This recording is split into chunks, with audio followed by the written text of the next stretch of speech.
Hi friends, ഇന്ന് ഏത്തയ്ക്ക കൊണ്ട് ഒരു സ്നാക്സ് റെസിപ്പി ആയാലോ. Sweet banana finger fries. പേര് കേട്ട് ഞെട്ടണ്ട കേട്ടോ, ഉണ്ടാക്കാൻ വളരെ എളുപ്പമാണ്. മീഡിയം പഴുത്ത ഏത്തയ്ക്ക രണ്ടായി മുറിച്ച് അതിനെ ഫിംഗർ വലുപ്പത്തിൽ കട്ട് ചെയ്തെടുക്കാം. ഇതുപോലെ എല്ലാം കട്ട് ചെയ്ത് മാറ്റിവെക്കാം. ഇനി 4 ടേബിൾ സ്പൂൺ മൈദപ്പൊടിയിലേക്ക് ഒരൽപ്പം ഉപ്പും പഞ്ചസാരയും കൂടെ ചേർത്ത് കൊടുക്കാം. ഇതിലേക്ക് കുറച്ച് വെള്ളം കൂടെ ഒഴിച്ച് ലൂസ് ബാറ്ററായി തയ്യാറാക്കിയെടുക്കാം. ഇനി ബ്രെഡ് ക്രംസും കൂടിയാണ് നമുക്ക് വേണ്ടത്. ഇനി ഏത്തയ്ക്ക ഓരോന്നായി മൈദമാവിൽ മുക്കിയെടുത്ത് ബ്രെഡ് ക്രംസിലേക്ക് ചേർത്ത് ഇട്ട് കോട്ട് ചെയ്തെടുക്കാം. 2 വട്ടം ബ്രെഡ് ക്രംസിൽ മുക്കിയെടുക്കുന്നുണ്ട്. ഇനി നല്ല ചൂടായ വെളിച്ചെണ്ണയിലേക്ക് ഓരോ ഏത്തയ്ക്കയും ചേർത്ത് കൊടുക്കാം. നല്ല ഗോൾഡൻ ബ്രൗൺ കളർ ആകുന്നത് വരെ മീഡിയം ഫ്ലെയിമിലിട്ട് മൊരിയിച്ചെടുക്കുക.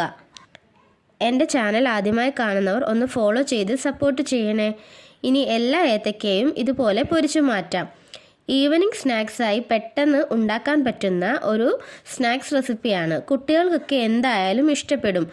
അപ്പോൾ ഈ സ്വീറ്റ് ബനാന ഫിംഗർ ഫ്രൈസ് എല്ലാവരും ഒന്ന് ട്രൈ ചെയ്ത് നോക്കണേ. നെക്സ്റ്റ് വീഡിയോയിൽ കാണാം.